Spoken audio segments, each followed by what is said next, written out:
I just love his insults. And this is something that I've adopted from him too, is when he said their family tree's a wreath.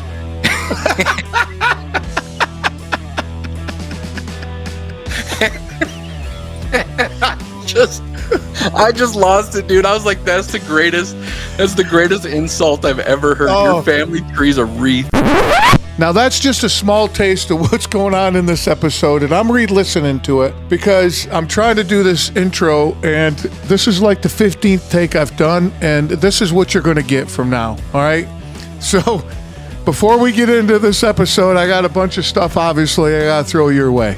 This is one of two different types of episodes I have within the show. It's long format. Brian and I are on it, and you'll see we get into all sorts of great stuff. And on the opposite weeks, I have Dome Dump, and that's whatever's on my mind, no notes or mercy. Go live on Facebook, YouTube, X, and Rumble. So if you're not following me on those platforms, please do jump over, click all the links and all that good stuff. Now, I am a one-man band here. Everything you see done within the show, I do, of course. And, I got some apps, obviously with technology. I am a knuckle dragger, so that technology helps me out greatly. I'm asking for a little bit of help from you. I'm going to focus on YouTube. This thing has been a monster. This thing is a beast. I am 10 subscribers away from hitting the 1,000 subscriber mark, and we all know what happens after we hit 1,000. So love for you to jump over, subscribe, like, share, all that good stuff, right? And if you like what I'm doing here, tell a friend or 7. And I'm not going to go any further, of course, without giving a shout out to the two companies been ride with me since day one of this project. And first up is High Speed Daddy, Craig over there. He makes gear for active parenthood, just active lifestyle in general. You don't have to be a parent. He's got some great stuff. Fellas, bringing the fanny pack back. Just saying. All right. Link is in the show notes. Give him shit for me when you get over there. And Liv Rishi down there in Arizona, they have a new product. They got a roll-on. All right, you got sore muscles and aches and joints like I do. Instead of rubbing it on with the cream, they got a jar, bottle with the roll-on. Check it out. Use the code TABLE50. You're going to get 50% off your entire order. And of course, give them shit when you're down there. All right, man, let's get on to the show with Brian. This is like the 17th take I've done trying to get this episode out. Laughing my ass off, and I know you're going to have a good time. Brian and I had such a good time. He is the man, and he has got such great stuff going on in his life right now. I'm happy for him, but I'm going to let him tell you all about it. Let's get to it. Modern Wisdom, what's that one? Dude, I came across Reels, okay, Instagram Reels. So I don't talk the tick, right? So I don't even mess with that shit. That's not my dude, my flavor of social media. My go-to is Instagram Reels, bro. Dude, Instagram, and you and I share way too much to the point that I can't even keep up. And then I take an afternoon and I respond to all of your shit. You know what I mean? But well, no. Give you an idea. I for work I had to bring in all these vans for recall, right? Yeah.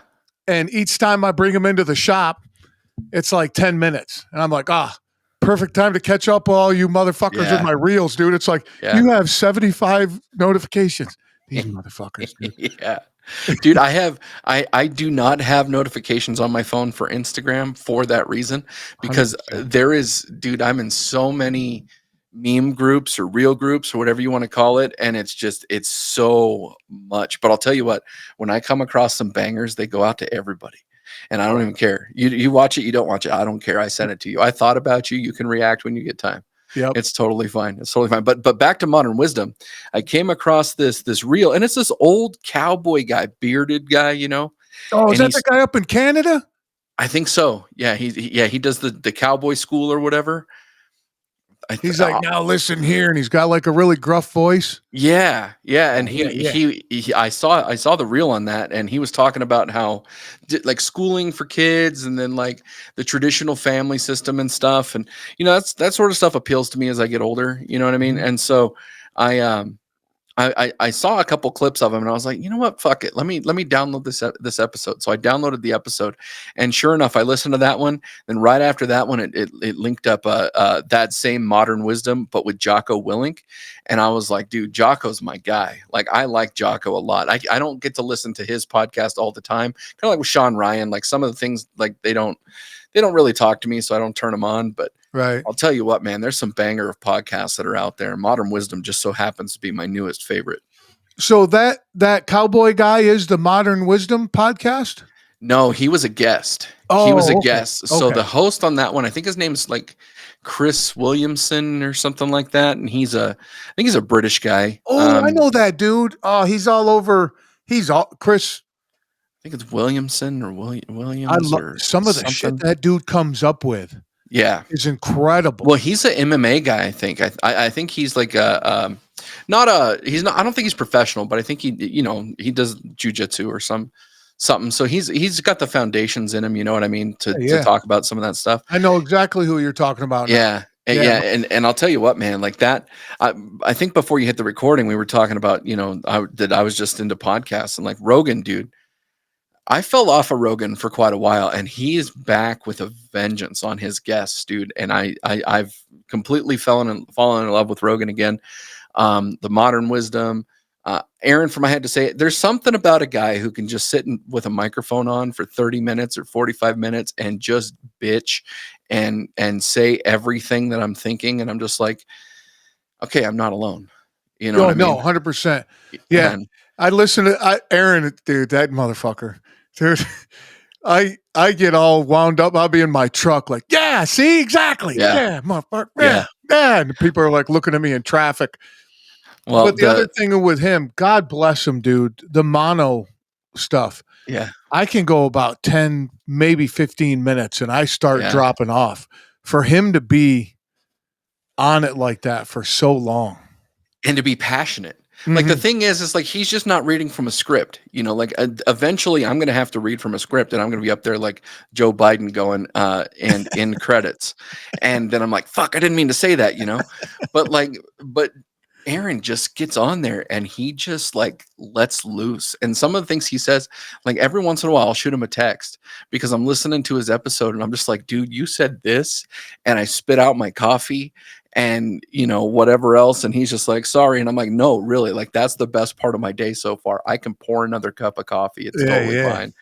But yeah, Aaron and I, it's funny, we I think we both consider ourselves independents or libertarians or whatever, and it's funny because today, I know this episode will come out later, but today is the war on the internet for Elon Musk and Donald Trump, and I'll tell you what, man, I'm in it. This I remember when Kendrick Lamar and Drake had their rap battle last year where they just went off, and then Kendrick just completely bodied him.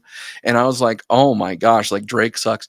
This is the Republican version of the Kendrick and Drake, except for there's two Drakes. Like I'm just sitting here and I'm like, this is shenanigans. This is bananas. And I saw, of course, I'm really big into meme culture like you are and stuff. And so I'm coming across all these memes. And one of the ones that I saw today was that said something to the effect of, Elon Musk wants this, Trump wants that, and RFK's over there talking like a fork in a garbage disposal. And I was just like, what a time to be alive, dude. This is great. I know it. This is, dude, one thing from Aaron that I use now at work, and you're going to get the humor of it, is smooth brains. Oh, yes. I go, dude, you're all a bunch of fucking smooth brains. They're like, what do you mean? I'm like, I got to go. I can't talk. I've known Aaron now for a few years, and one of the things that I love about him is that we can continually joke, right? So, but I don't remember if he was recording on one of the podcasts that I was doing, or if I was recording on his, or if we were on somebody's live together or whatever, but he was talking about, and I just love his insults, and this is something that I've adopted from him too, is when he said, their family tree's a wreath.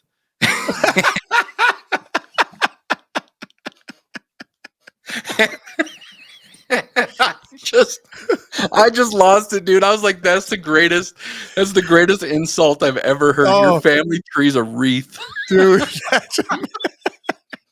I'm just wait. Hold on, I gotta write that down, dude, because I don't want to lose that one. Dude, I heard another comeback. It was on a reel. I probably sent it to you. It's probably buried in all that shit I Yeah. sent to you. Some guy was talking shit to some other guy, and the guy turns and goes, "Hey man, if you want your comeback, you need to scrape it off the back of your mom's teeth." It's funny, dude, because I love insult humor, right? Like we're Oh, dudes, right? no, it's We the were in the best. locker room, like insult humor's the best, right? But I love the fact that when I was younger and like I'd be in the locker rooms and shit, and people were like, well, you're fat. And I'd be like, the only reason I'm fat is because every time I fuck your mom, she makes me a sandwich, you know? So you have to have thick skin to deal with that shit, you know? Oh, And dude. it's beautiful. I love it. It is the best thing in the entire world. I got to read you this one though before we transition on to something else though. So I'm in this chat group with some former coworkers, and I'll be damned if Roseanne Barr didn't chime into the whole Elon Trump thing today. And she goes, MAGA went down faster than AOC at a Hamas blow bang. We had a good run at least. I don't care what anybody has to say about Roseanne Barr in the least. She's hilarious. Oh, She she's is Jesus so Christ. funny, dude. Did It you is see that? just Did you see that meme with Madonna and Roseanne Barr, and it said like in 2002 or whatever, or in like 19 whatever, right around 2000, who would have thought that Roseanne Barr would look better than oh Madonna? my Madonna best is brutal. dude. She looks brutal. She looks like an anal polyp. You know, I saw a meme, and it was with Madonna and Cher, or I'm sorry, it was, remember the movie Mask from the Oh 80s? yeah, yeah, yeah, The one yeah, with Cher. Well, yeah. it's the scene Great movie. yeah, great movie. It's the scene where Rocky Dennis is in the kitchen with his mom, who's Cher, you know, and like they're Hmm. talking or whatever.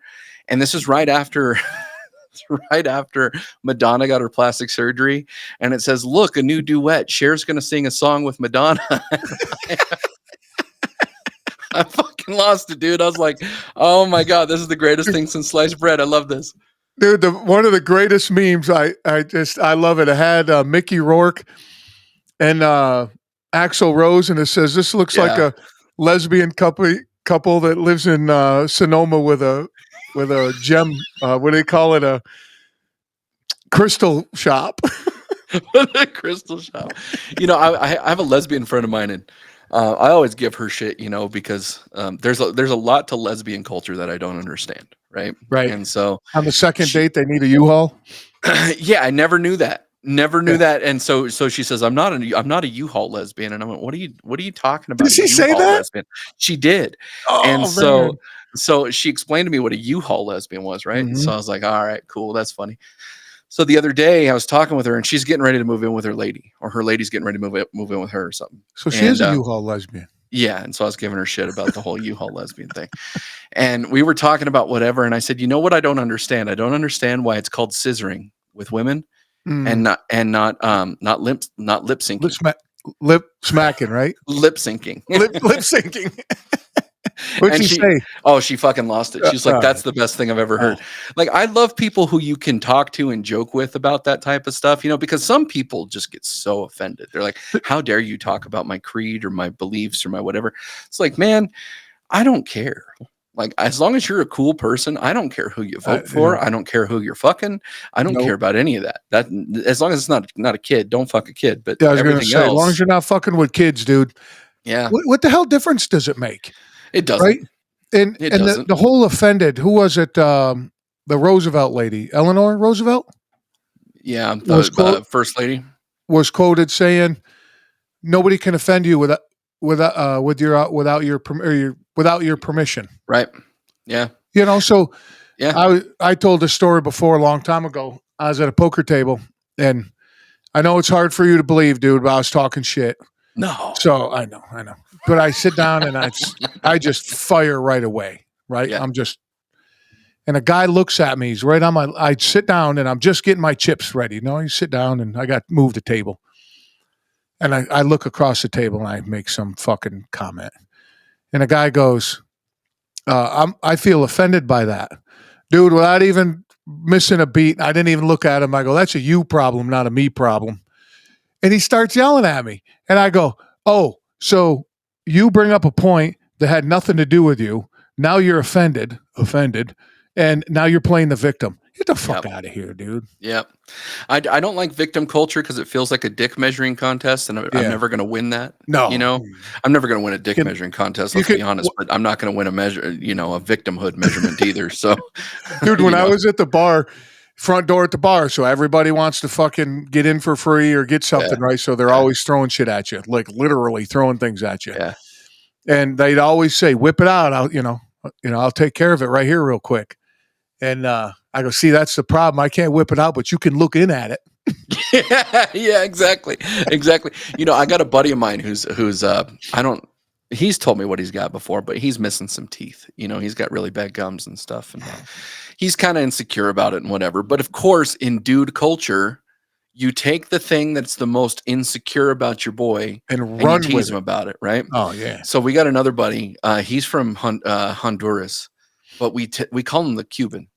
I don't know how it came about. It just came about one day that Two he's from plus two Cuba. is six at that point. Exactly. And so we have this whole backstory on him. And of course, he's a part of it, but that he floated over on a door of a 57 Chevy and then he made his way across working on railroads and shit. Like, we have this whole story about how he got to Northern Nevada, right? That's Well, amazing. anyway, we're drinking at the I think it was my birthday or something. We're drinking at the bar, and a few weeks earlier, a few months earlier, or whatever, it comes up that he's not circumcised, the Cuban guy, right? Oh, And which, of course, that's typical, but whatever. And so, but at this particular night, into the night, I'm fucked up. I am drunk beyond drunk. I am laying on my buddy's floor in his apartment, and then my other buddy's like sitting on a couch or something, and the Cuban guy tells my buddy, he says, "Well, your teeth are fucked up or something." I don't remember what he said. I was way too drunk for that. But my buddy looks over at him and says, "Okay, 4 inches of foreskin fury." And I fucking lost it, 4 inches. dude. I'd never heard, now the joke is that he's got the extra inch, that everybody else Oh. doesn't have. Mm. And it's good shit, Th- absolute good shit. Speaking of that, have you ever seen Ralphie May's skit about that? About the foreskin? No, about he's like, listen, man, and it's like a 3-minute skit. I watched it in a reel one time, and I was rolling. He's like, listen, I'm 6 inches, true measure. Oh, All right, yeah. dude. Yeah, I've seen this. I fucking about drove off the highway when he got to the point where he's like, hey, man, I looked it up. And the average woman's vagina is like 5 to 6 inches deep. So congratulations, man, on your 5 inches of dry cock. And I just, dude, Ralphie May. he was Ralphie May was dude. top tier. I was listening to Rogan or somebody, and I was going back through it. Something was coming up in the context of what I was listening to about influences on comedy, and I think Rogan was talking about Sam Kinison. And Sam Kinison was fantastic, dude. Like, I love Sam Kinison, but Sam Kinison was just a tad before my time. You know what I mean? Yeah. And so, but like for my time, Bernie Mac, so funny. Norm Macdonald Oh, might have the best landing of a joke of all time. he is. Oh my God, that dude. Yeah. If you can't laugh at that, you don't have a sense of humor. Oh, did you ever hear the one where I don't remember what, I think he The was talking to mosquito one? Conan. No, Oh. he was talking to Conan about his wife being in a coma. You ever hear No, that?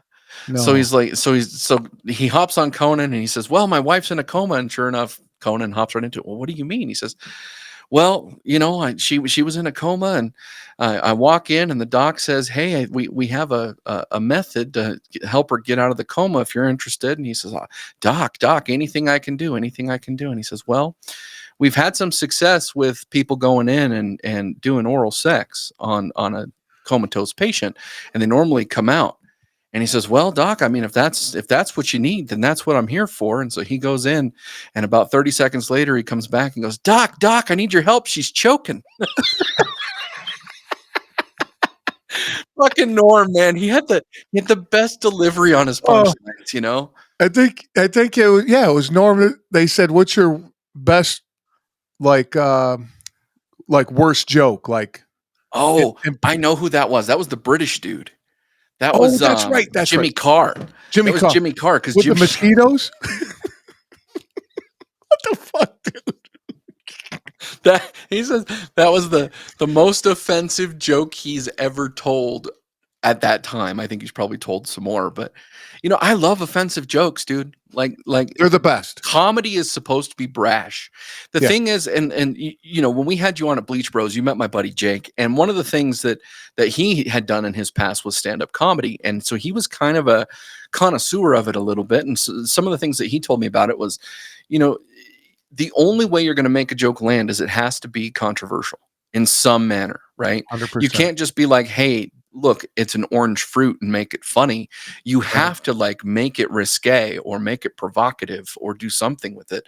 Not everybody was a Rodney Dangerfield, where he can use the self-deprecation. You know what I mean? Right. And the You rapid fire. And yeah, absolutely. And so it is something, man. I'm happy though.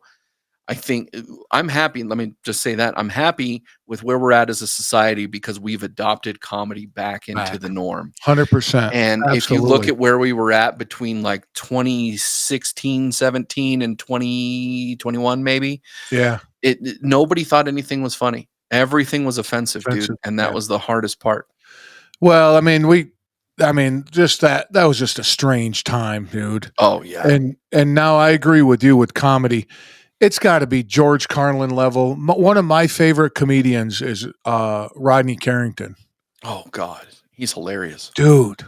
The dude. That Dear Penis song. Oh my God. That and man, I called in sick. Boss says you don't sound sick. Say I'm home fucking my sister. Does that sound sick enough to you? But some of the shit that he comes up with, man, and he's extremely talented singing and playing the guitar. He's like. We saw him live, and he's like, "Yeah, my kids think I live at the airport," because but he's real dirty. And he had some comments, and there was some stuff said during that time we were just talking about. He was struggling, because how just fucking off the walls he is. Right now, he's full back. I mean, look, you could see his calendar; he's sold out shows. And, and it just feels good, man, because comedy should be a pressure relief valve. Yes. Right. So 100%. Like I use reels for that as well. God, dude, if my reel thing ever leaked, I'd be fucked. I'd be in an international criminal court, bro. Right. But in a way I wouldn't because I don't care. Right. Nobody's getting hurt. Everybody had a good laugh and we're moving on. And find your quote unquote, find your people. If you need to be in a safe space and you're against toxic masculinity and all this other stuff, and you want to sip man and whatever the fucking language is. Awesome, dude. I think that's amazing. That's what's great about living in the country we live in. You can do that. Yeah. Right. But don't tell me that I need to do it. There was a thing that came up yesterday or the day before, and it had to do with Dave Portnoy from Barstool, the president of Barstool, and he joined. He joined one of the podcasts on Barstool Sports. I don't remember what it was, but they were talking about Jew jokes. Now, right now, there's a lot of anti-Semitism out there. I think we can all acknowledge that. But there was I think it was a miscommunication between the two people, between Dave and the host, where they start yelling at each other, and they just start like they're not talking, they're just yelling, And Dave Portnoy came out yesterday or today and said, basically, if you're concerned about, me yelling at my employees, you obviously don't know how it works here at Barstool. We're brash, we're offensive. Like this is just how we do it.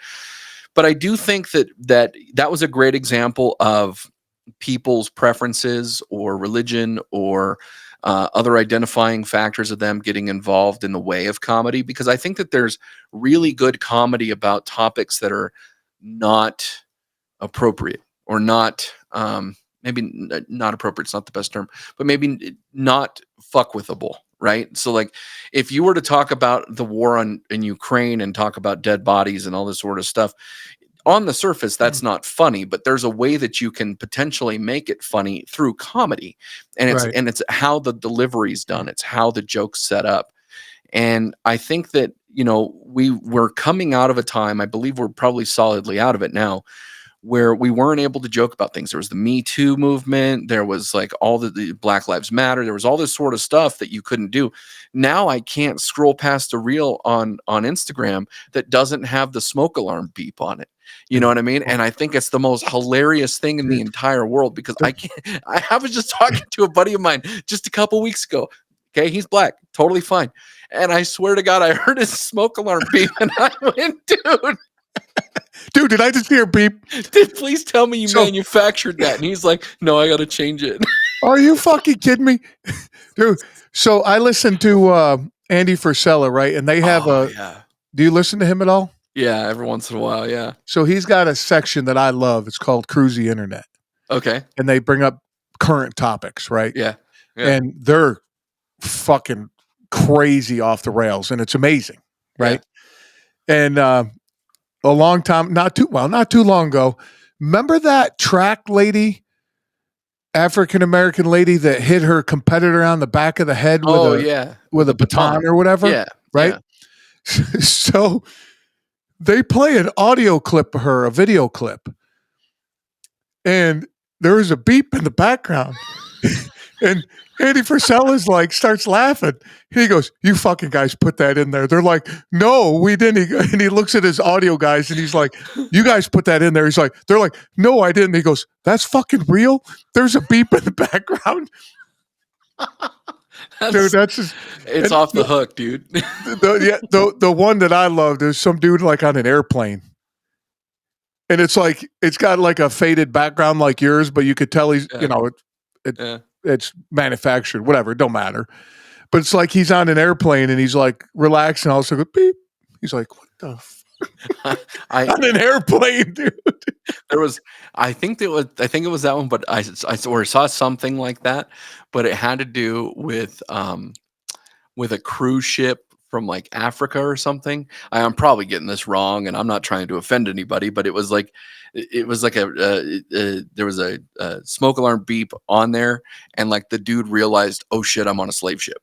Like it like that was the pun of it. That was the joke of it. There's a black dude and everything, and it was hilarious. And I love when people can take their own risque humor and just turn it on itself, because that's how you win.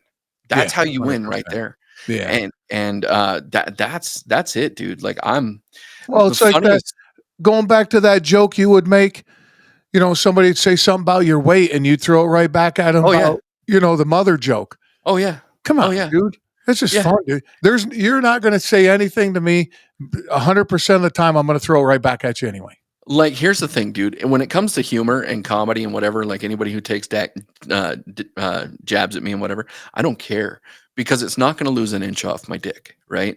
Now, if I lost an inch off my dick, I would be horrified. Whoa, my God. I would be horrified. Hey, stop talking, dude. I don't want to hear about it. Well, that's the only one I got, bro. Like, it barely works now. Fuck, dude. Yeah. Probably the best stand-up comedian that I've ever seen, though, was Ron White. Ron White, and full on when he was sucking down whiskey like it was water. He came to Reno, Nevada, and he was doing a set, and I don't even remember the context of it, but he was talking about a paper milling plant in Texas that is like a big deal, and like the neighbors or the HOA or something I don't even remember the punchline. All I know is that he was telling this story, and my cheeks and my stomach hurt so much from laughing, and I couldn't even get anything else out. I was laughing so hard, my tears were dry. Like, that guy had me laughing so hard. That was the one guy who could get me to that point. He is definitely an OG. Now with him, he's given me 20 years of pure entertainment. Oh yeah. So he came to Newark, where my wife works, and I was like, fuck. She's like, "Hey, do you want to see Ron White?" I'm like, what? Yeah. Yeah. And a good buddy of mine who loves comedy, him and I went. That motherfucker phoned it in, dude. It was horrible. Really? Horrible. Yeah. I go, this motherfucker owes taxes. But like when I listen to him on Rogan and catch clips of him, like recent clips, right? Yeah. He's funny as hell, dude. Yeah. But just some people have a bad night, whatever. And same thing with Joey Diaz. I'm going to see him next month. Are you? Yeah. You're gonna have to let me know how that is because the clips that you see from him on like your mom's house and on Rogan and on Theo and everything, like just the shit he says. He's like, "Oh, I was just grabbing a monkey," and I'm just like, What the fuck? Dude, well, see, the same buddy of mine is going with me to see him, and we're like, there's gonna be no in between. "Yeah, It's gonna be either fuck like sucked or a complete shit show in a yeah, good way. Like you're yeah, just gonna be dying. yeah." Um, I tell you who was funny as hell was Theo Vaughn. Really? My wife, came to her place and she's like, Theo Vaughn. I'm like, hell yeah. And at the time, talking about this is years ago, they almost didn't bring him in because he was like controversial. They're kind Yeah, of on the left side, so he's, yeah, you know, and they ended up bringing him in, and I didn't have anybody go with me, and I'll go by myself. That shit don't bother me. But my wife's like, I'll go with you. I'm like, all right. She was dying. Just his yeah. delivery is, dude. I know you've heard this clip, but he's like, yeah. So my cousin got bit by a gay guy. Yeah. We'll see. Fuck, dude. Dude, Oh, that's so good. I about fucking fell off.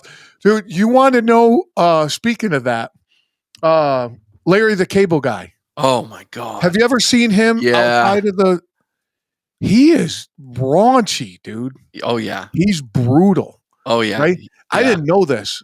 Years ago, I would see him with the blue collar tour because my Mhm. job, I'd take clients and stuff and Yeah. funny. Of course, everything's Ron White. These guys were fucking amazing. Oh, they lit That it blue up. collar tour was history right there, And so he was coming through. I'm like, yeah, let's go see him. And me and three other guys went to a buddy of mine and two of my clients at the time. We have a nice dinner and shit, we go. And he just right off the bat, dude, he was railing. I'm like, wow. And of course, I'm barbecued. I was Yeah. drinking and shit at the time. And I'm hollering, laughing. So he calms down a little bit.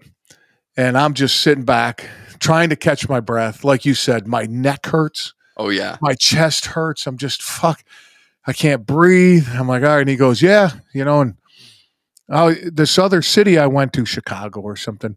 He goes, I got hit up by a retarded gang in the crowd. I mean, you could have heard a pin drop. He's like, well, wait a minute. What's the matter with the word retard? He goes, I dated one for a while. And I was like, oh shit. Oh my God. I don't know if I can handle this. He goes, yeah, we just didn't see eye to eye. After about 6 months, I'd say tomato and she'd say bowling shoes. And dude, I was, I was down on one knee. Seriously, dude, I'm on one knee holding onto the seat in front of me, hollering. And the two couples in front of us are elderly couples, stone quiet, not even budging. And I was sweating. I was laughing so hard. That dude had me rolling. Well, But do you remember who Bo Burnham is? no.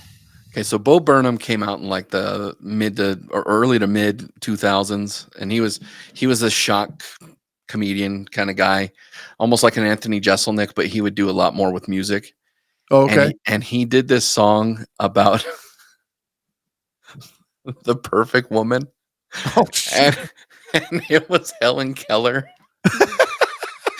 And he would say things like Helen Keller's kids' names are and Earl. And then she could read a basketball and just Read a basketball. she could read the zits on his ass and stuff. And I'm just like, this is shock core humor, right? Like Oh it's yeah. so funny. But You yeah, that's speaking of hilarious. that, I think I sent you the reel. It was a backstage or a back scene, of the Matrix, and Oh, dude, I think I sent that to you. I did you think send that to me? I don't even remember the song. All I know is that Keanu was just screaming. It was the funniest thing, dude. My buddy Jake sent that to me, and I lost it. I was Dude, like, that's it. That's it for the day. I won the internet I, today. yeah, I love those memes too. They're like, that's enough internet for today. Dude, that one where he's screaming. I was in tears. I was I laughing gotta put so a hard, dude. I gotta put a link to that in the fucking show notes, dude, so people can. Oh yeah, Oh my god. or clip I it was in like or speaking something Helen because Keller, dude. Oh my that god. was just so funny. Oh, Dude, my daughter somebody does not think that Helen Keller's a real person. really? Like she legitimately thinks that Helen Keller was made up. I can't tell her otherwise. She's like, Like there's no way that somebody who can't hear her talk did all these things. And I was like, well, you kind of got a point, but like she existed, and I cannot tell her that she exists to the point that she thinks that my lady friend, the crazy plane lady, that she saw something you before still up Helen on Keller was. Hey Oh, dude, dude, you still up on that? I would give that a spin. I'd get back on American Airlines. Like we would figure it out, dude. Like it would be us against the world. Dude. She's phenomenal. She's phenomenally crazy, but she's also one of those early 40s single women, that's no man can do for me that I can't do for me kind Yeah, of yeah. mentality. I could change her. I You could think change so? her. You think you got that? I could. All I right, could. all right. It might be for 10 minutes, but I could change her. And see, here's the Damn, thing. dude, 10 minutes. I've got a leg up because I know for a fact this is scientifically proven that if you take duct tape and put it over a girl's mouth, it turns no, no, no into mm. And that, and that being the case, my friend, like, hey, you want to go? Oh, Oh, okay, sounds good. perfect. That's Sounds amazing. good. Oh, Yeah. So awesome. I'll let you meet my mom here soon. You want Chinese or you want Indian food? Mm-mm. Oh, dude, fucking comedy, man. See. That's the thing I just can't understand why people get upset. Like they go to a comedy club Yeah. and then get upset about jokes. Yeah. Where you at, dude? Oh, this is what I want to tell you. So I love a rapid fire, right? Hmm. That's probably my go-to. Hmm. You don't see a lot of that anymore, right? You really don't. So the style, I don't know how I would say it, but like George Carlin, he wouldn't tell a story, but he would be talking to you like we're talking, but he would just imagine getting in an intellectual argument with that guy. Yeah. He'd wreck Yeah. you. You Oh yeah. you wouldn't stand a chance, right? But then there's the like long storytellers, and Yeah. my wife has a guy that she likes, and Trevor Noah. Oh yeah. Okay. All right. Right? A Daily Show guy.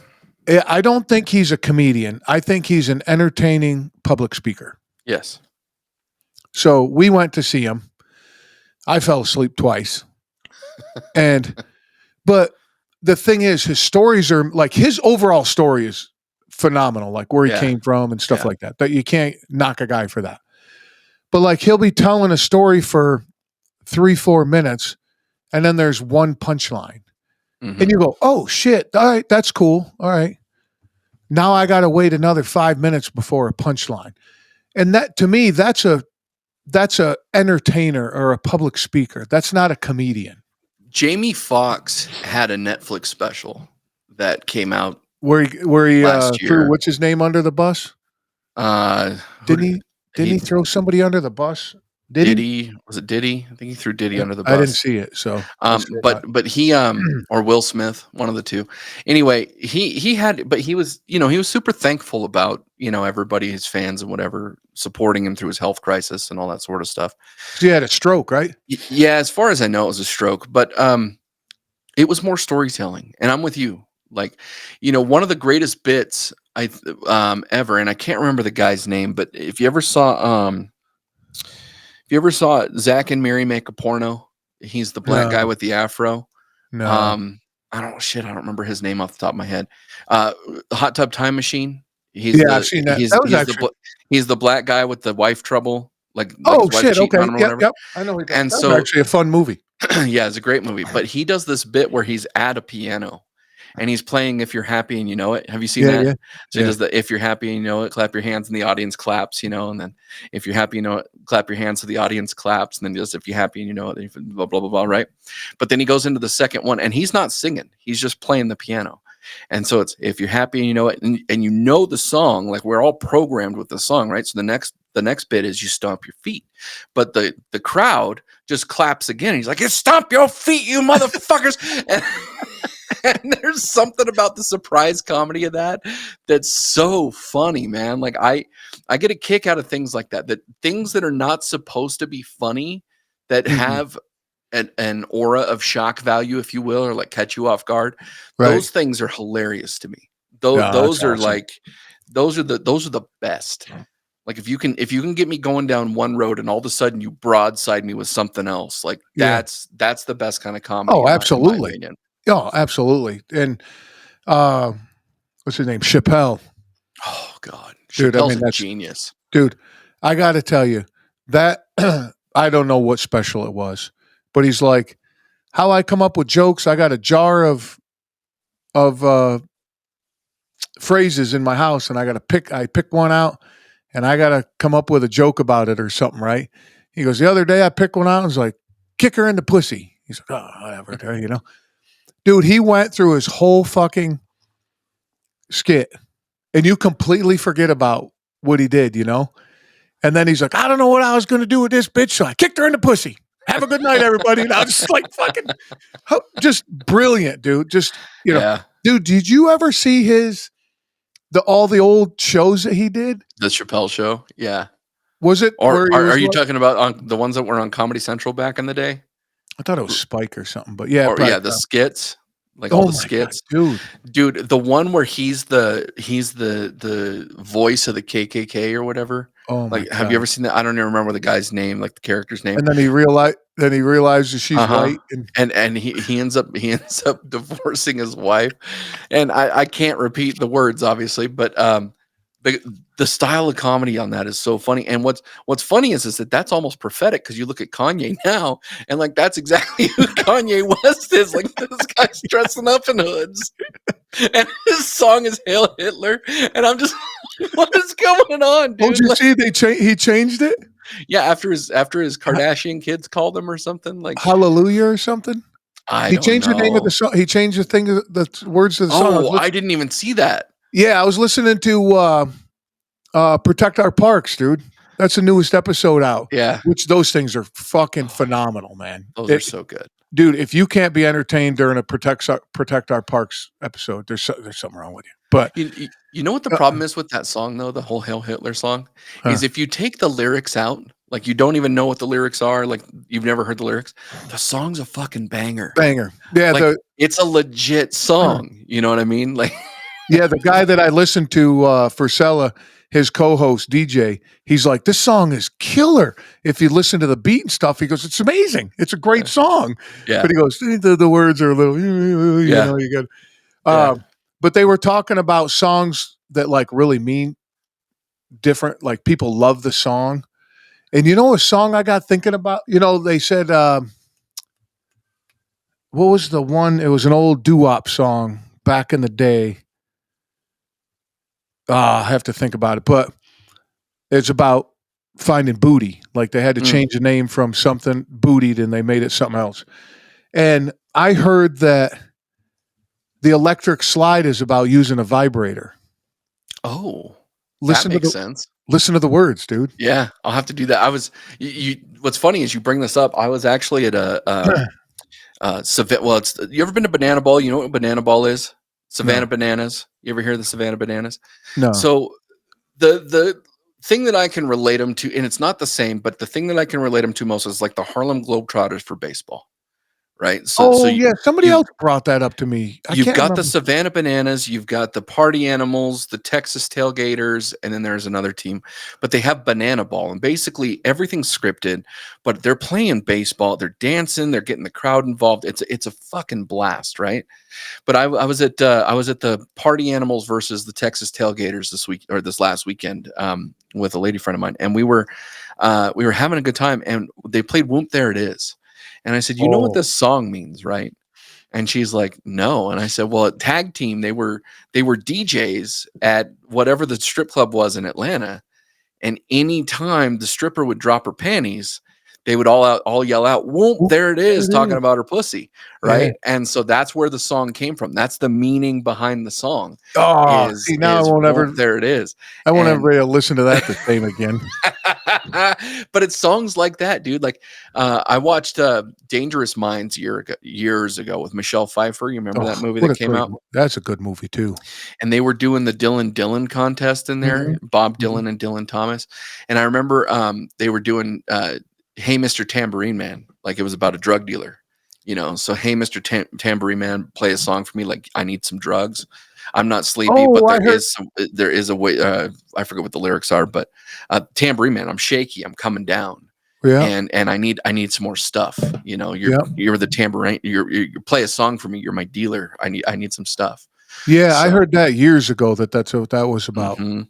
but, man, there's another one I just lost track of, but yeah, music. Oh, speaking of, shows, you listen to or you watch Mobland? No, dude, I haven't Oh, even gotten God. into it yet. I hear it's fantastic though. Oh, it's beyond fantastic. Come on, Guy Ritchie Yeah. and Tom Hardy. Dude, Yeah. that Tom was Hardy's legit. Tom Hardy's no. really, really good. But I'll tell you what, man, I was talking with my buddy Jake actually this week, and we were talking about TV shows and all this sort of stuff. I think 2025 is the first year that the top of the box office is not and there's no original films. They're either Oh, shit. sequels or remakes. Yep, And where this came up, so I did the Raunchy Regret podcast with my bros and stuff, and so yep. we still have a group chat on Messenger that if ever gets leaked, we're going to jail. But I'll be right there with you, dude. well, I'll tell you what, we'll be in good company. It'd be a Um, good time anyway. but on the podcast, we were actually talking about. I think Gnome brought up um like 95 or 94 from IMDb, and we had to do we had this segment called Coming in Blind where just off the top of the dome you had to come up with three things for whatever the thing was, and we would all do it. And he gives it to us like right as we did it, and it's edited well. It sounds like we didn't look at it, but we did. um but he said pick your top three movies from this year. I think it was 93 or 94 or whatever. And so separately, I was going through a few weeks ago and I found this meme, and it said, remove two films, or give me your top two films from 93. And the list was bangers, dude. You had Oh, shit. Tombstone, you had Mrs. Doubtfire, you had Free Willy, you had Casino, like I think it was Casino. Might have Casino wrong, but there was all of these movies that were in there. And anyway, I was talking with my buddy Jake this last weekend, and we were talking about movies because that's how we started in our podcast. We just Yeah, yeah. talk about bullshit. And so here we are talking about it, and I was telling him, and he agreed. That stretch from like 91 to 98, 99 Oh, in film, the I Die Hard movies? well, you got the Die Hard movies, but think about Tarantino films. Yeah. Think about like you got Shawshank in there. You've Dude, got how can you get away Forrest from Gump. we got red pussy, we got blue pussy, we got old pussy, we got if you Yeah, find better pussy, fuck it. exactly, dude. There was such good storytelling in the mid 90s, and we don't tell good stories. So No. relating that into TV, like Tyler Sheridan's done a decent job with Yellowstone.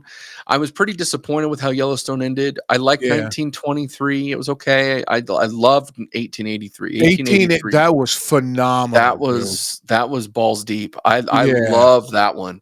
My Um, wife and I love that one. That was Tulsa King, I actually think is ah, better see, than what critics nah, give it. I can't do it, You dude. know, you're I not can't into it though, I huh?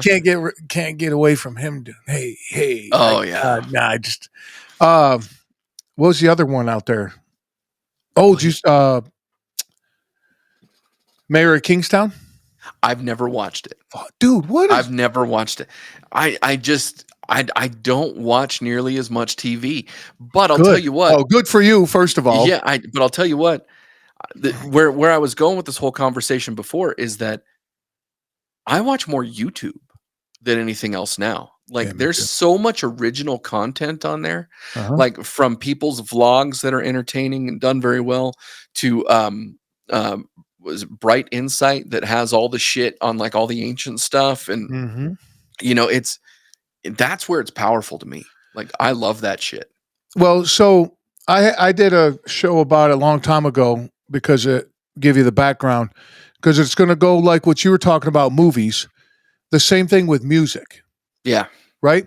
Now I just had on his name's Benedict, and he was a first AD to a movie called All's Quiet on the Western Front, the newest version of it. It's a great film. Dude, heavy, Hmm. heavy. I watched a clip of it and I was like, what the fuck, dude?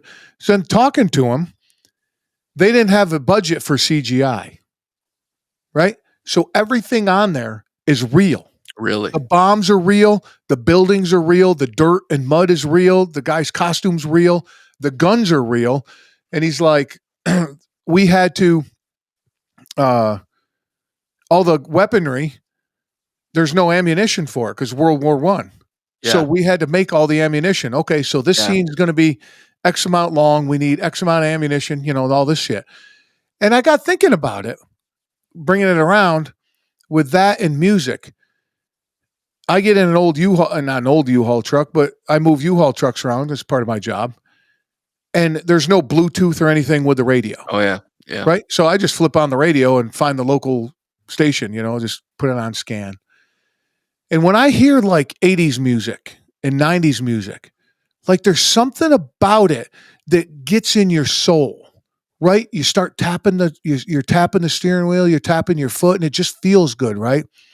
And then you hear something that's like 5 years old, and you're just like, okay, Yeah. right? And that's like with movies, what you're talking about, like they were made. The movie was made like the original Alien still scares the shit out of Oh, me, dude. And it's such a good like movie. that was before I was born. That movie was made, and it's just so I just think that there's there's no depth to some of this stuff. Yeah, I agree with you. I actually saw something the other day that said that the average song length has gone down in the last 20 years. So the Oh, because our average attention song span. length, because our attention span, the average song length now is like 3 minutes and 38 seconds. We had a dinner time. The family we're all hanging out, and we're like, all right, play some music because we just we always have music playing. So I'll get on. I use YouTube. YouTube Premium is the best. It's worth fucking $14 a month, hands down. Hmm. And I'll put on like 80s playlist, Yeah. right? And it's the videos, Yeah. like back from like MTV days, Oh, right? fucking love it. Yeah. Dude, so we're the song will go one song will stop, and we're like, oh man, that song was amazing. And then it's quiet for a minute. But there's a little noise here, and we're like, what the fuck? I look at my phone and it's the original video, but it's got like a 45-second intro to the video, like a Yeah. car driving down the road, pulling in. Yeah. The guy gets out, walks in his house. Yeah. There's like a storyline to it. Yeah. They don't do that shit anymore. My lady friend the other day, she was telling me, she goes, do you remember the Thunder Rolls music video from Garth Brooks? Oh, And I was like, oh yeah, dude, like oh, that's a fantastic. Well, turns out he re-released it on his website. And so I think she's like she's got a fan account or something, so she got notified or whatever. So she watched it. She sent me the link, and I sat there and I watched Thunder Rolls again, and I was like, God damn, you want to talk about when music was pure? Like, they wouldn't even play that music because it was all about domestic violence and shit, oh yeah, yeah, of course. And but you go back, like, music right now is not telling stories. Like, I listened to the Morgan Wallen album that just came out. I'm a big fan of Morgan Wallen. I I like like his that music, guy. Yep. but his music is very much Like you can play one Morgan Wallen song and play another Morgan Wallen You song, wouldn't and know the you'd be like, difference. they're all the same, Yeah, right? But you can go George Strait, and George Strait, like every song is independent, right? You Garth go with Brooks is the same. Garth Brooks, the same. You even go with bands like Motley Crue, Yeah, Guns N' Roses. By the way, I still think to this day that Appetite for Destruction might be the best album ever made. I think so too. I And would not I disagree with you on that. or Yellow Brick Road, Goodbye Yellow Brick Road from Elton John. It's one of those two. But yeah, I just music's not the same as what it was, man. And No. like when we were doing Bleach Bros, Jake was doing the Hateful Gnomes Music Hut, and he was doing that with Gnome from Dad's on Dayquil, who I ended up doing the Run to Regret podcast with. And those two had the Hateful Gnomes Music Hut, and I was producing it. And they would talk about music, heavy metal predominantly. But one of the things that came up is that all of these bands that were being interviewed and that were coming up, even like headliner bands, they were releasing singles. Like I remember buying the CDs so that way, or the tapes even, so that way I could listen to the whole thing. Yeah, yeah, And now 100%. it's all about singles. Like Napster, when Napster did their thing, that kind of ruined it for a lot of artists. And Mhm, now mhm. Spotify releases and stuff, like everything's geared towards Spotify plays. Nobody sells albums anymore. No. And the thing is that we're such in a convenience lifestyle that we're like, oh, I like that track or this track or that track, so we could build our own playlist. But there was something about listening to an album from start to finish and listening to the entire set and saying, holy shit, the message behind that entire album was X, Y, and Z. Yep, And it was yep. badass. And you can hear that An through like, underlining theme kind of the whole time, right? yeah, Yeah. you could hear that through Bon Jovi albums. You can hear it Oh, through Osbourne albums. You could hear it through yeah. Mariah Carey albums.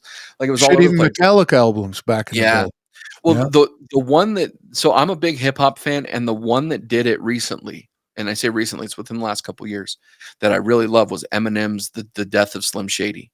And he No had a shit. story from start to finish. And there were songs on there that hit me in the feels like nostalgia.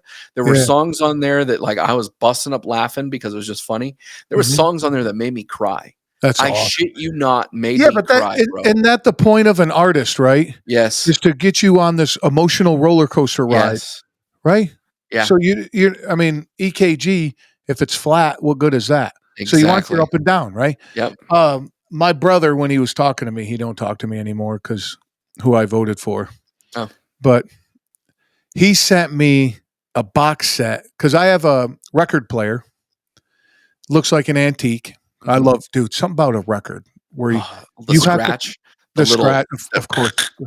Dude, as you play it, you know? you like the scratch I put on my episodes Oh, now? I love it, dude. Dude, I I love came it. up with that on vacation. I'm laying in the pool and I'm like, "Ooh, that would be kind of a cool I transition." noticed that when because I'm not caught up on all of your episodes, but I listen to when you put them out, probably 90% of them, I get them when they're coming out, Yeah, yeah. and I heard the switch and I was like, "Oh Oh, dude. god, you just Yeah. hit me." Like I got the chills, Yeah, I was like, yeah. "That's I just awesome."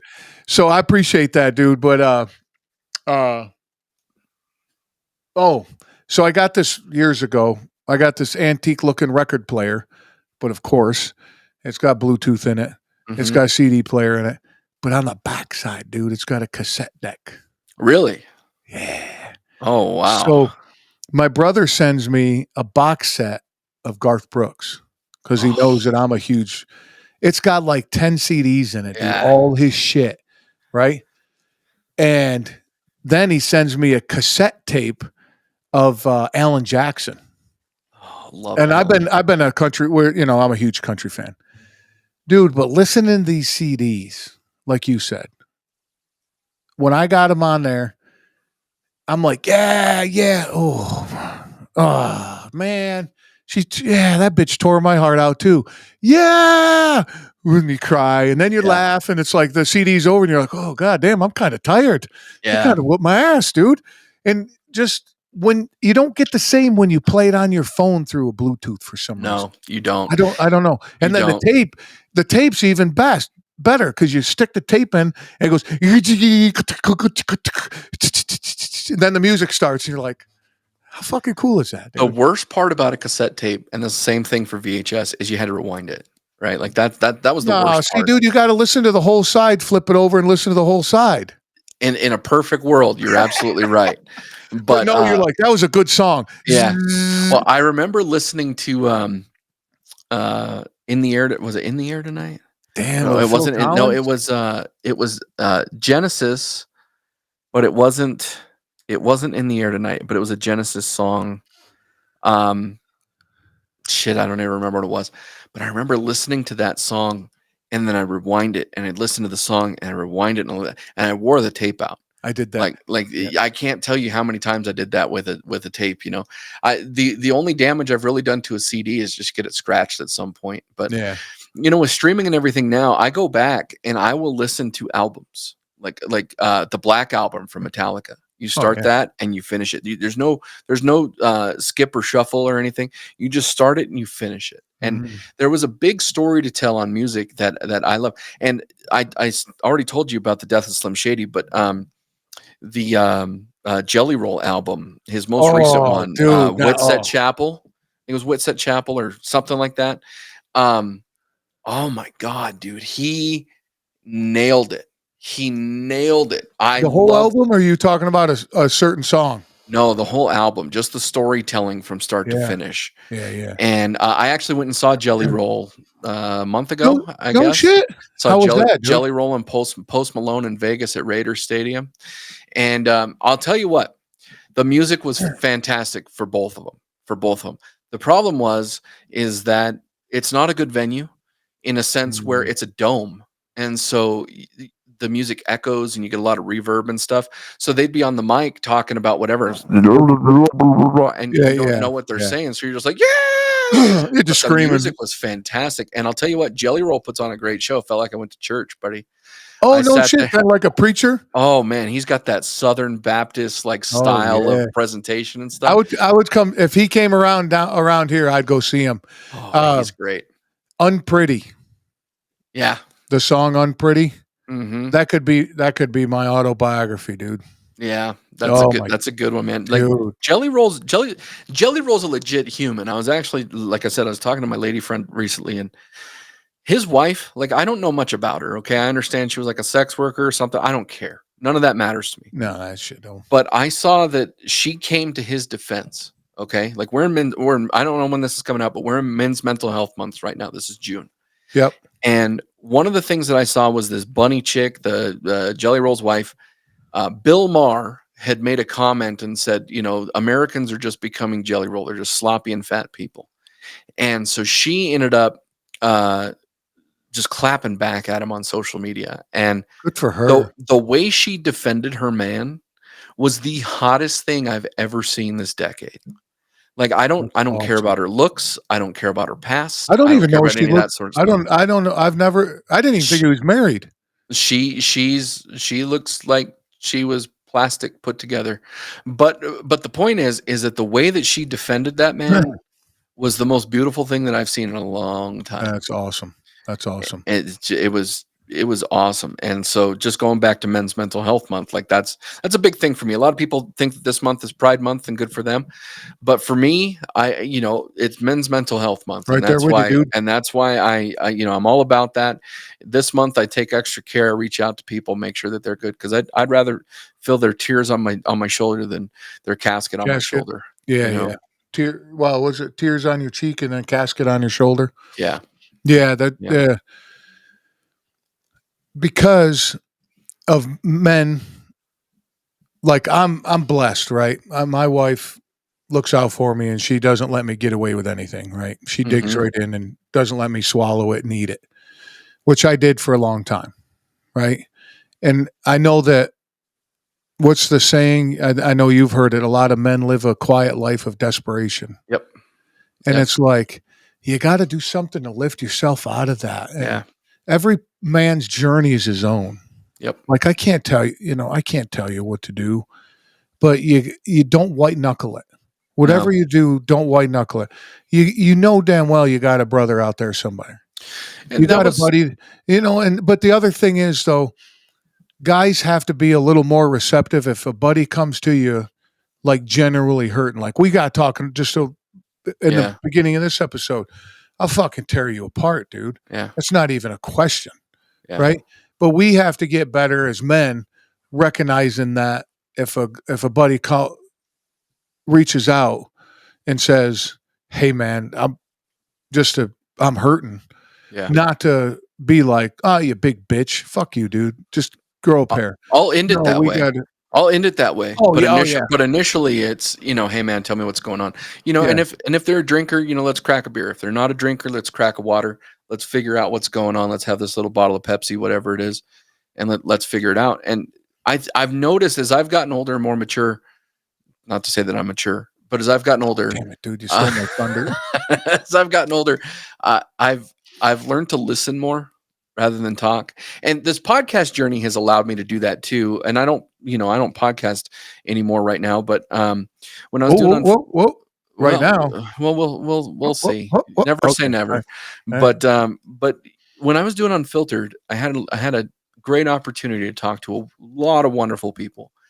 And some of these people, the stories that I was most interested in, to be candid with you, aside from, some of the traumas and whatever, was the military background stories.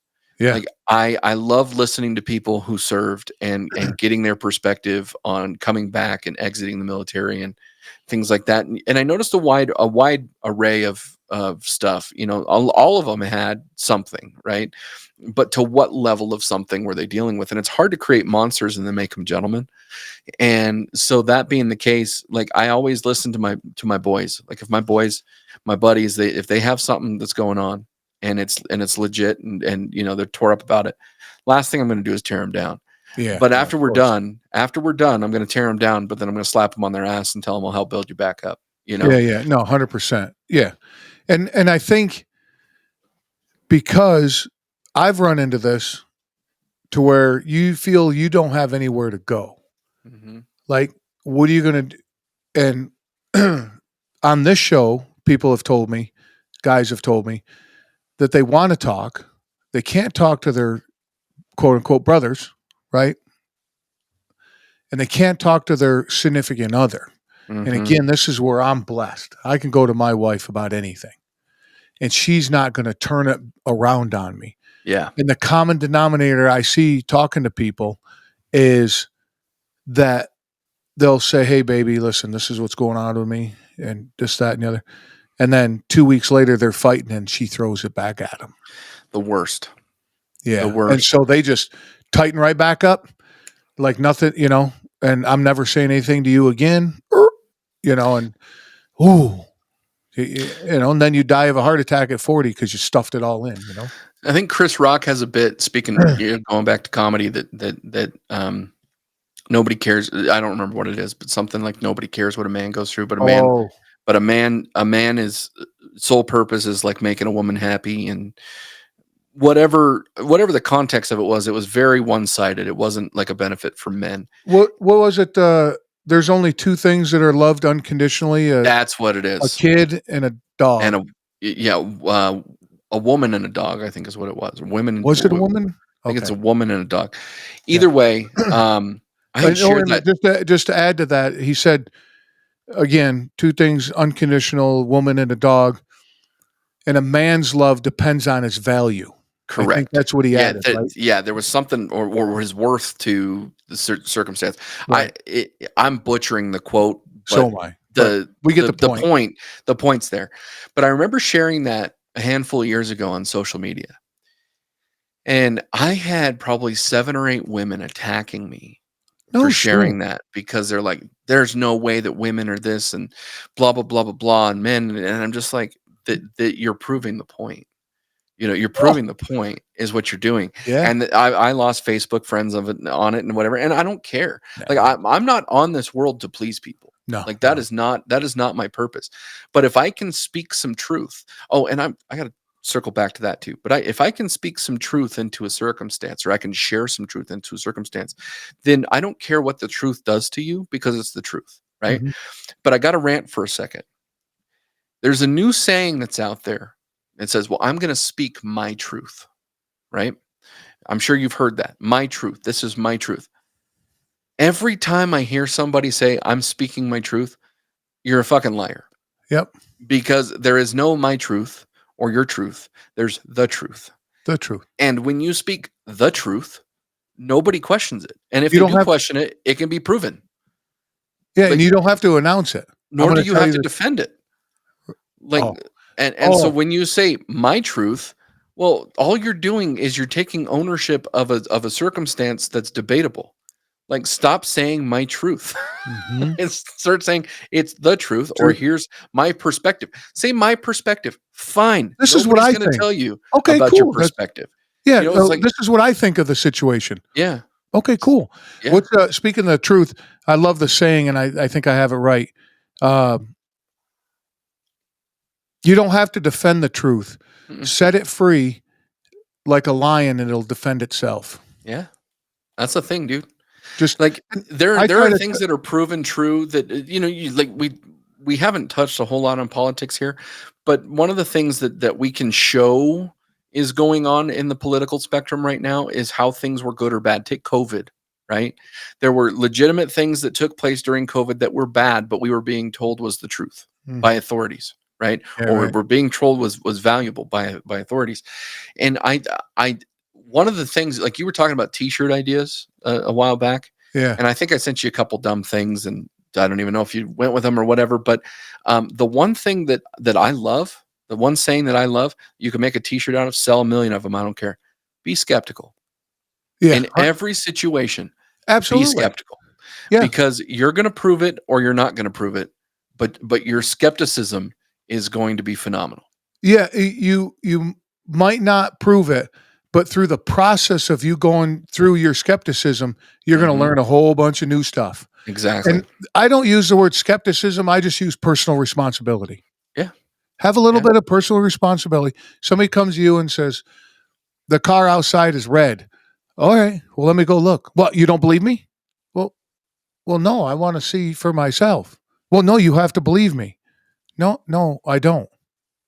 Okay, Keanu then. Reeves Keanu Reeves has a great quote, and I'm probably going to butcher this one too, but he says, "I'm at the point in my life where if Oh, somebody tells me five that 2 plus. plus 2 is 5, you're right. You're right. Hey, You're good luck. right." Have Yeah. fun. Yeah, awesome, Yeah. dude. Awesome. I love that saying. Yeah. You know, and the thing is, if you want to sit here and have a civil discourse with me, and there's a couple people that I can do that with, Mhm. about politics, religion, anything, the universe, you know what I mean? All this crazy, any topic, there's a handful of people that I can have a great conversation with, Yeah. right? We can sit here and go back and Yeah. forth like you and I are. But then there's people, you just go, hey, and they just, bah, and you're like, okay, I can't talk to you about that, It's funny too, because, like, AI right now is based off its programming is based largely off of available information on the internet, right? So when you ask ChatGPT for something, or Grok for something, or whatever you use, it's going to do an internet search for whatever the Mhm. topic is that you're bringing up, and it's going to say, "Well, here's what I found, and here's the highlights of it," or whatever, right? Yep. Well, if you control the internet, you control the world, right? It's the same way that if you whoever wins the war writes the history book. Like, if Yeah. you Well, want yeah. History's not written by losers. exactly. And so when you're sitting here and you're going through these circumstances and you're sitting here saying, "Okay, here's what's true and here's what's not true." Great. I'm happy you see it that way. But have you ever questioned authority? Because, and I'm not advocating for anarchy, but have you ever questioned authority? Because if you ever question authority, I think we've all had parents in our lives that were wrong at one point, and they've Mhm. all been an authoritarian to us at one point. And we have to realize, hey, they made a mistake, and go about it that way. But I think being skeptical and questioning authority, not in a disrespectful way largely, but it allows you to say, hey, is what my belief is truly correct? And that's the critical thinking that I think is absent in society right now, because Uh, we've become a do as you're told society. mhm. You fit in this box, you fit in that box, don't cross boxes. Like, my best friend's Hispanic, and he and I don't think alike when it comes to certain things, and he references racism a lot more than I ever would. But at Jeez. the end of the day, I understand his heart, and I know who he is as a person. Yeah. And Yeah. he does the same as me. So if I make a joke about something and he finds offense to it, he's gonna laugh, and he's gonna say, "That was stupid. Don't do it again." You know? Yeah. And Yeah. I'm just like, "Fuck you. I'm doing it again, and I'll tell another one." But that's where our relationship is, you know? Right. Right. But if somebody says something that he doesn't know, he takes it a different way. And we're largely set up to be a worker bee society. Mhm. That's the schools do a great job for us, but also we're largely set up to be segregated from our people. Well, see, it's funny that you said that because that's the direction I was going to go in. Is do you believe that I believe that that's obviously done on purpose because if we weren't segregated and we all got together, who fucking loses in that point? Yeah. Do you see what I'm Well, saying? And they was know it that. was it Abraham Lincoln who quoted and said that a house divided will not stand? And I don't know, but but you look at it. I get the idea of the quote. If the foundation has a crack in it and you build on top of the foundation, Right. eventually some water's going to come in, an earthquake's going to come in, you're going to ruin your house. But if you have a good foundation, then you can build a structurally sound house. And that's I think where society's lacking is our foundation sucks.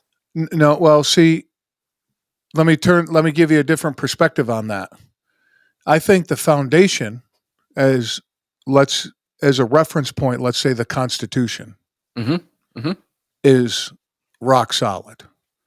Has it been because one thing people are going to be is people, Mhm. and they're going to look out for for them only, and Right. they're going to twist their words. They're going to now you take 250 years of that. How corrupt is that? Right. I mean, Right. sure, the first two generations were like, "This is amazing, perfect. Yep, we're going." And then somebody comes in, and it's the what I call the rich man's son. Okay, so you got the guy Constitution wholeheartedly. This is the way a nation should be built.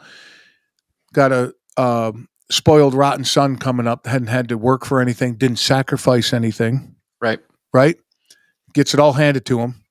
He has a son. Gets it all handed to him. Now they might have to feel, I have to earn this, or what can I get out of this? It might be a sense of boredom because they're not intellectually challenged, right? Right. Because they haven't had to sacrifice anything. They have never had to work for anything.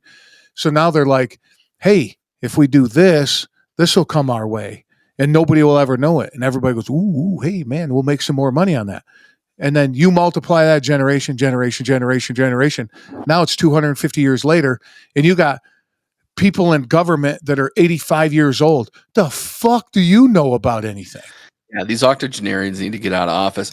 I saw something Octogenarians. on But does that make sense? What I'm oh, talking 100%. about? 100%. I saw something on Twitter or X, whatever we call it now.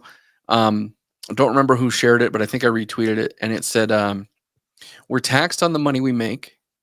We're Oh taxed yeah. on what we buy. We're Mm-hmm. taxed on the homes that we on the land that we bought, and we're taxed on something else." But it was talking about all these different taxes, I'm and it says, taxed on the two by fours I got by Home Depot. "Yeah, and is this what our founding fathers thought?" But And I watched the thing with Patrick Bet David. Patrick Bet I David, love that podcast, by the way. he's so good, but he had a history of taxation. You ever see that? No, I have to look it It's up. the very first taxes in the United States were done under Abraham Lincoln. So To raise money for the war, to pay for the war, and and then they stopped. and then they stopped. Mm-hmm. And then the French Revolution, or was it the Revolutionary War, the French War, something like that? Maybe, well, that might have been beforehand. But then all the way up through these wars, up through World War One, But they sell bonds. they'd sell bonds, and they do that. And in the Depression, they codified taxes, and they made employers do a withholding for people, and it just completely amplified taxes. Taxes have not gone away since then. The Mm-hmm. only times that we've had taxes in this country was to pay for wars. Now we have a perpetual war. It doesn't matter. Put a label on it. We're Oh at well, war with somebody. yeah, but You war's know, good money, dude. war, dude. The oh my god, the military industrial complex is the worst thing in the entire So world. here's one for you to go on that. That mainstream media, like NSBC, I can never fucking remember that one. I always mess it Oh, up. MSNBC. Yeah, and I like how they call it DNC. Yeah. And Yeah. and CNN and all that. They're the Mhm. entertainment division of the industrial military complex. They are, and also of the medical industrial complex. Oh, Like, you dude. look at all of their board members, they're from Pfizer and Moderna and all this, and you're like, how do you report the news when you have such a big conflict of interest with your funding? Like, one of the things that I heard that RFK Jr. wants to do is take away the ability to advertise for medication on, because we're the only country that does advertising. PBD, they talked about that. I think it was Vinny said, where that'll end up? Oh, Uh, it's not it yeah. it won't go away. No, They're just going to find out. They're just going to find out who the next top media is. So podcast and my guy, they've already assassinated Kennedys. It's not like they're not gonna be able to do another one. yeah, Like, 100%. I hope not, but Right. eventually, So, um, well, speaking of that, go to a little darker subject. Andy Frisella thinks that it won't be like a Kennedy assassination or a Abraham Lincoln, that type of thing. It's going to be like a mass bombing where like they're all together and somebody yeah. is going to bomb it, kill everybody at once. They're going to blame it on somebody. They got a war. The first time we recorded together, we talked about conspiracy theories. Oh, I go deep on these. And buddy, my newest one, not my newest one, but it's like the one that's like up there. Conspiracy theory? Your newest Yeah. conspiracy? Okay. Yeah, All right. like the one that I'm in deep on right now Yeah. is September 11th. Oh, see, dude, this is what sucks about the algorithm at social media. I'll see something about that, right? On Reels, because that's most of Mhm. my time, is Reels. And then I'll spend 35 seconds on it. Algorithm picks that up. Next thing you know, I got Mhm. more and more and more, right? But Mhm. go ahead. Yeah, go ahead. And I struggle with several things about September 11th, and I'm not willing to die on a hill that it was fake. Okay, I'm not saying that. Well, Uh, it's not fit. Okay, no, go ahead. there are people who died, like there were planes and buildings, like it happened, right? But the conspiracy as to who committed it, was it Bin Laden or was it the United States government? And I'm at a point right now that I don't know. No. And here's when we go back to the whole speak your truth, you're my truth, all this sort of bullshit. I look at the government and I see the most corrupt government. And like, we're told, we have propaganda that's told to us all day long to make us think whatever we're supposed to think.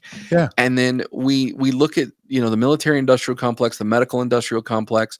We look at, these are two arms of the same bird that are slapping the bird.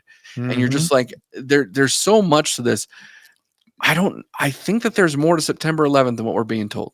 That's all I'm saying. Like, I don't have a theory per se. I just don't think that what we were told was accurate. So the newest one, and I want to get your point on this or your thoughts on this. The newest one I saw was one of the planes hit the ground, like not New York, one of the other planes One in Pennsylvania or or something. the It Pentagon didn't or hit something. its target. There's one that didn't hit a target. That was That was the one in Pennsylvania. That's the one that the passengers took it down. yeah. It hit the ground and exploded so big and so hot it liquefied the everything around it. It went into the ground, of course, because everything was liquefied. And then the ground came back on and solidified like a avalanche does. You know how like Yep. snow turns into liquid, basically avalanche, and it solidifies again, right? Mhm. Encases Or everything. even a volcano.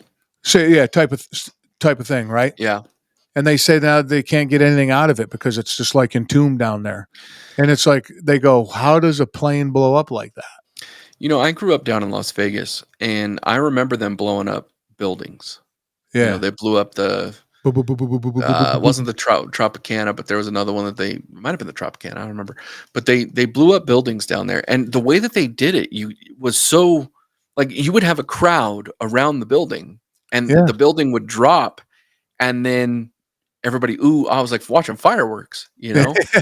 And the thing about the way that the Twin Towers came down, Same way. I'm not an architectural person or a structural person to be able to tell you like it should happen that way.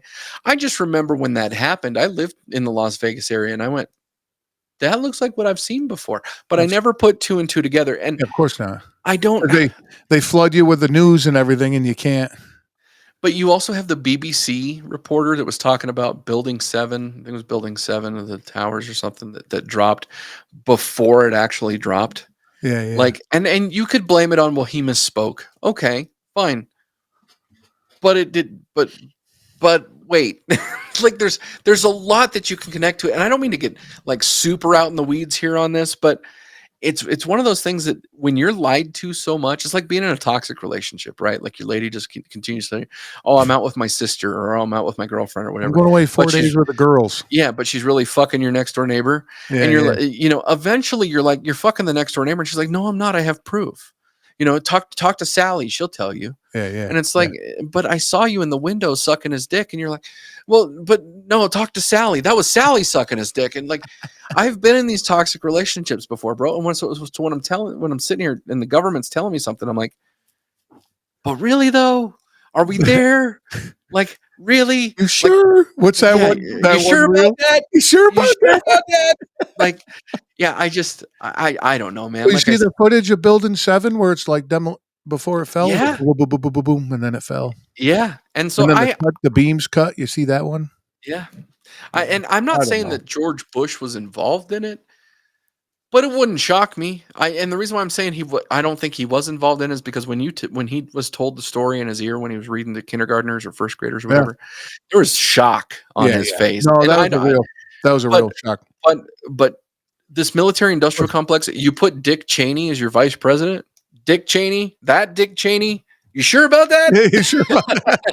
Well, Like, the other thing is, I don't know who it was said that they watching the footage of Bush being told that, and you could tell yeah. it's like, but the one guy goes, uh, he goes, no, that look is. I thought that was Friday. Yeah, That was right. today. I thought that was coming Yeah. up. Oh man. So were you But, were you in the New York area right around September no, 11th? I was in Colorado. Okay. Yeah, I Yeah, was. yeah, So you were on Mountain Time, right? In Colorado. So yeah. I all of that remember shit was exactly. happening like 8 in the morning. Yeah, I remember exactly where I was. I was at uh, I was working for Coca-Cola. I was with a client, and he had one of those old little TVs, those little Mhm. camping TVs, Yeah. Yeah. and we watched the plane hit Tower 2. Yeah. I Yeah. was picking a buddy. I was in high school at the time, and I was picking up a buddy. I was going to school. And I go to his house, and his mom was crying, and I'm like, is everything okay?" And at that point, Tower 2 or the tower plane hits Tower 2. Oh, no And I shit, just went, huh? "Holy shit." What?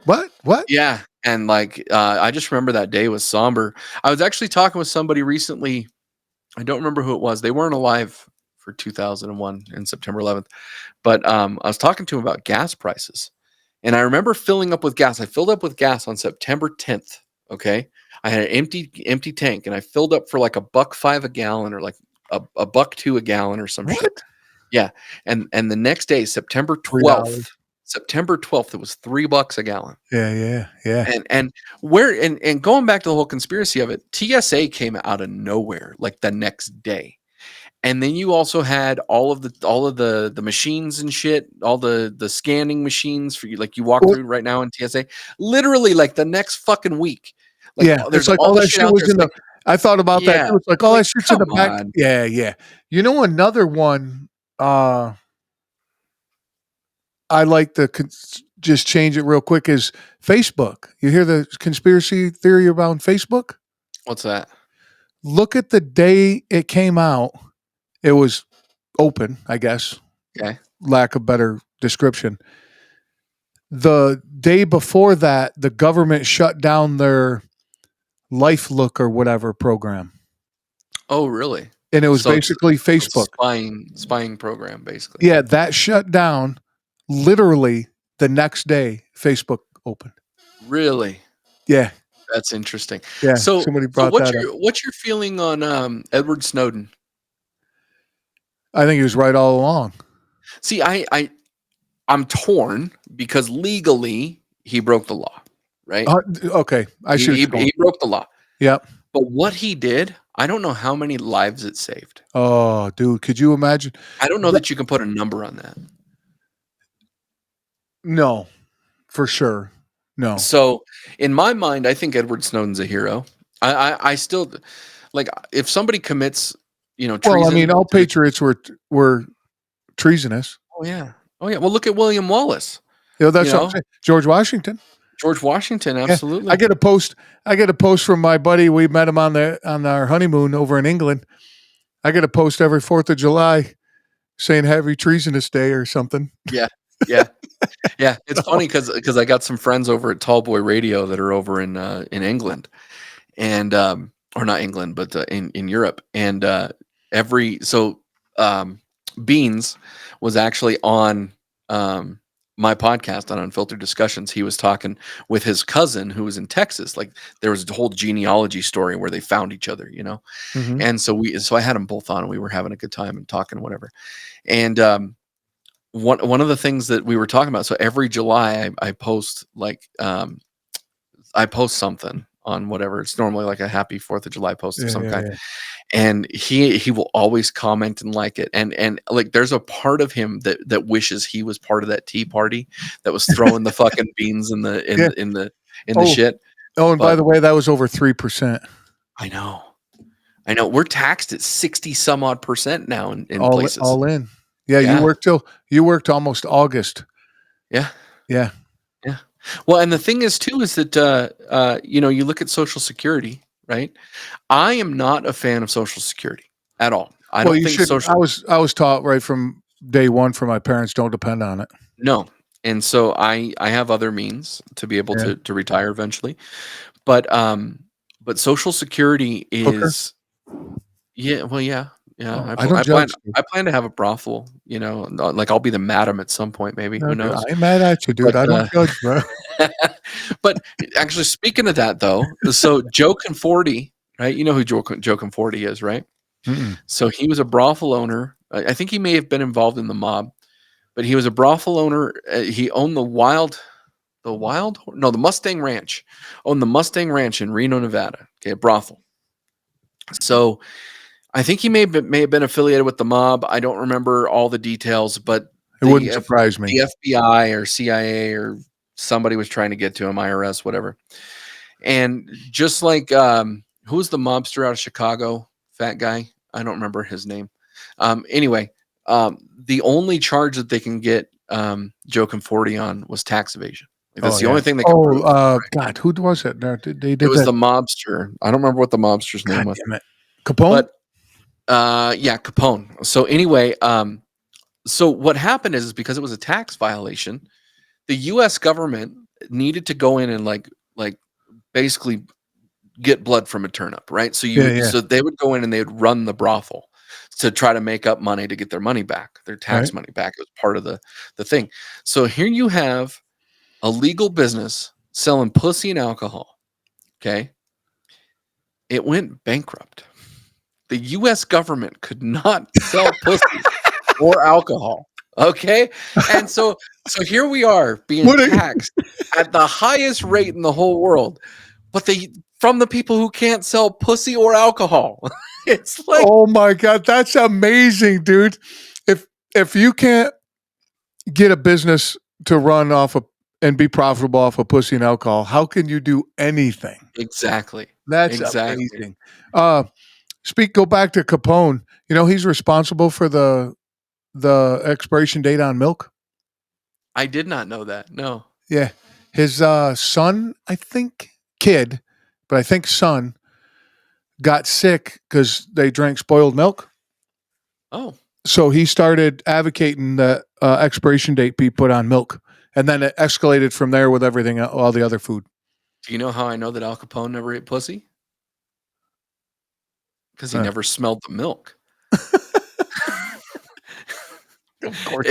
If he smelled that little tuna can downstairs, he'd have been like, "Lady, not tonight." Not And he would have tonight. learned how to smell milk. Yeah, So I'll yeah, tell you yeah. what, you bring milk up to you, like if it's in a little glass or something, and it's vile, you're gonna smell it. You're Dude, like, oh to, God. to this day, I could open a brand new thing of milk. Go.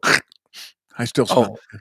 in a heartbeat, dude. Like even if it's like if it said May 25th I'd and we're still on the smell it. 26th, I'm smelling it. If we're on the 23rd, I'm still smelling it. You know what I mean? Like so I'm on a How weight can loss you tell journey he right never now. ate pussy? That's fucking. That's I'm on a weight loss journey right now, right? And so oh, good for you, dude. I'm down about 40 pounds, Nice. and I got plans and I'm doing all the things, right? So, um, long story short, People, wait a minute, and people listening, Brian does not want your weight loss advice. no, but if you know how to grow my penis, I'll listen all day long. I won't send you that message. I'll just keep that for myself. but long story short, like I'm going down this path, right? So I'm doing high protein, low carbs, trying to get somewhere around 1,600 calories a day. Okay, All so right. just trying to do calorie deficit, the whole works, and I've been doing phenomenal with it. This Good. last weekend, this last Friday night, I go into my freezer and I'm like, what do I got? Because I wanted to make breakfast on Saturday. And I didn't know what I wanted to make, but I didn't want a protein shake. I wanted food. Real food. Yeah. Yeah. So I go in and I find a thing of turkey bacon. I was like, fuck it, that sounds good. Let's throw that out to defrost. And I was like, you know what? I got some eggs, I got some tortillas. Let me make a breakfast burrito. So I pulled out some sausage links that I had in the freezer too, right? So I pulled those out and just let them defrost. Next morning I wake up fucking hungry, you know what I mean? I'm like, oh god, this breakfast burrito is gonna be the greatest thing in the entire world. So I'm cooking the turkey bacon, I'm cooking the sausage links, I get them all cooked, everything's fine, put them on a plate. I do my scrambled eggs, right? And I grab 2 slices of turkey bacon, I grab 2 sausage links and my 2 eggs, and I put them in a carb friendly burrito. I've already counted my carbs, counted my calories. Like this is going to be good. You know what I mean? I take a bite and I'm like, oh, what the fuck is that? I look at the Oh, expiration dates on the fucking sausage. sausage and the turkey bacon. Turkey bacon was from 2020. Sausage was from 2023. So when I'm sitting here and I threw it away, I was like, fuck this. I'm not like I took a bite. I didn't even swallow. I was like, nope, we're not doing this. I just threw it Damn away. it. You Didn't don't. even All right. I was going did, to invite you over, dude, but you didn't swallow. I didn't no, dude, I spit that shit out real quick.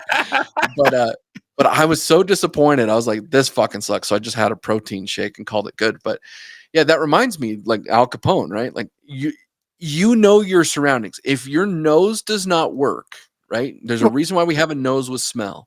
If your yeah. I nose mean, that's doesn't work, one of the biggest defenses we got, dude. your fight or flight Hmm. is impaired, you know? And so that's why I'm like, yeah, he doesn't eat pussy. Because I know all of us have gone down there when it's not the right time to No. do it. And Whoa, we're whoa, like, whoa, whoa, bro, bro. No, whoa, whoa. No, you got to send the soldiers down first, dude.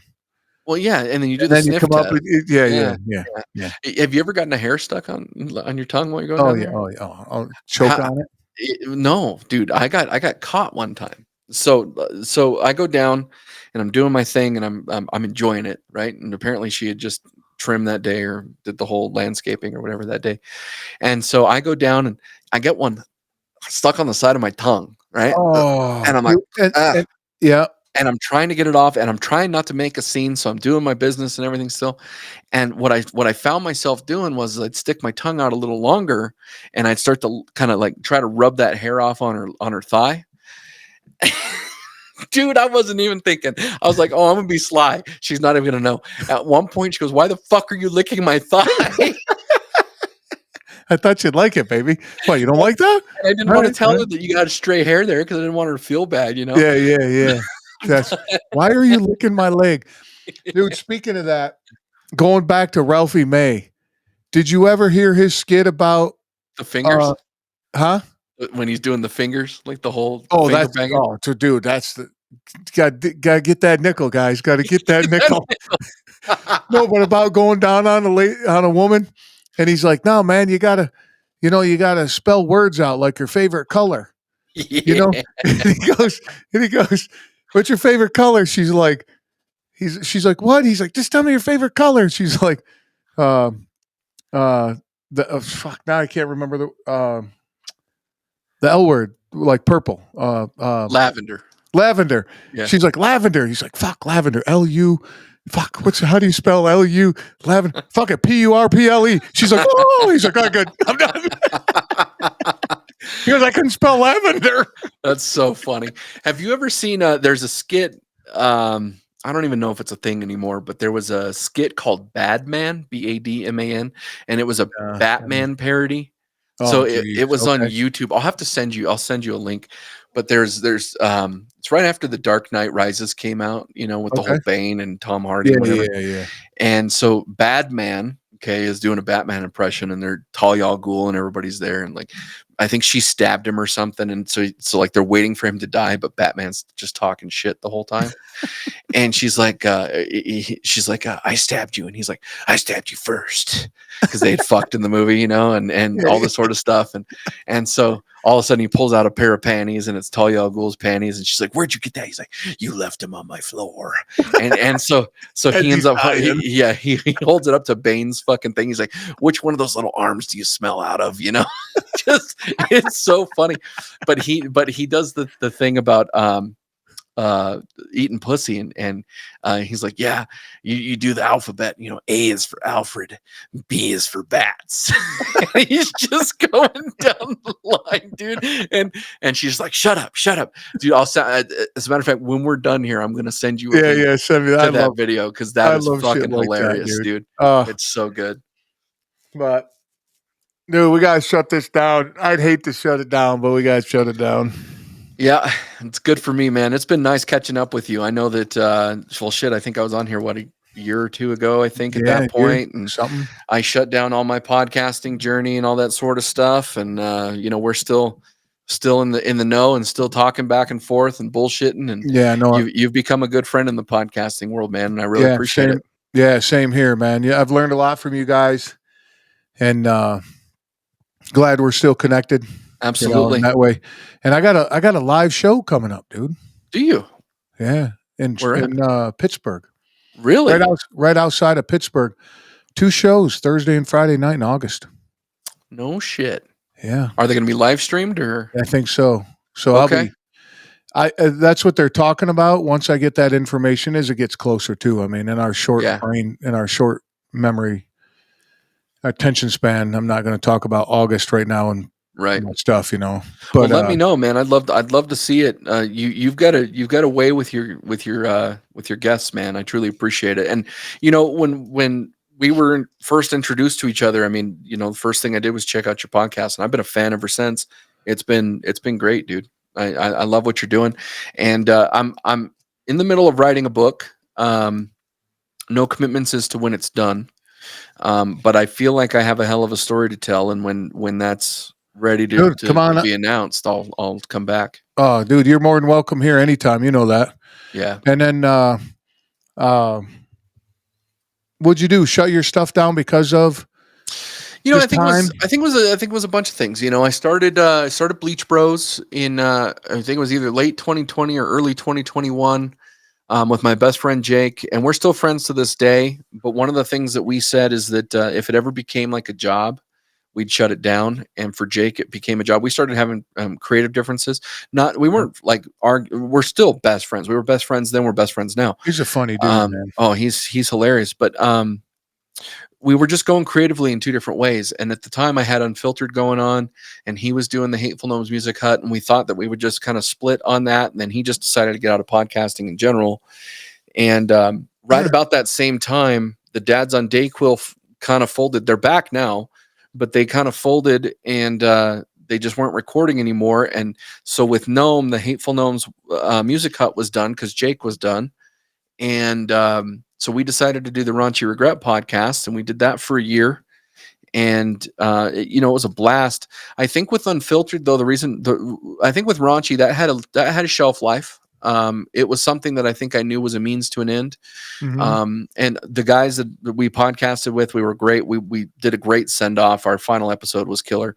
But with Unfiltered, I think the thing for me, and hosting a podcast, when you have guests that cancel on you, and the communication shit, and Yeah. when Yeah.